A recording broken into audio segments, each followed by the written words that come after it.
তেল ছাড়া যেটা যেটা রান্না করা যাবে আজকে সেটাই রান্না করব। স্যুপ, কুমড়া দিয়ে স্যুপ রান্না করতে তেল লাগে না?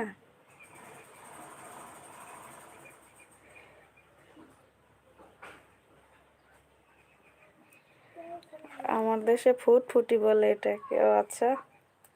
আর আমাদের দেশে আরেকটা নাম বলে এটাকে, হাগু আটকানোর একটা ইয়ে আছে, মানে নাম আছে যে এটাতে হাগু আটকাই যায়।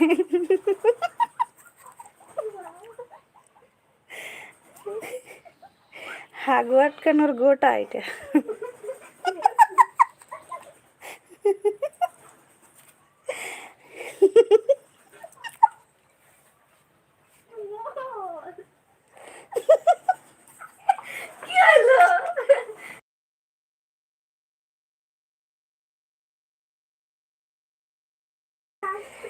তো যারা যারা এটা খাবেন একটু বুঝে শুনে খায়।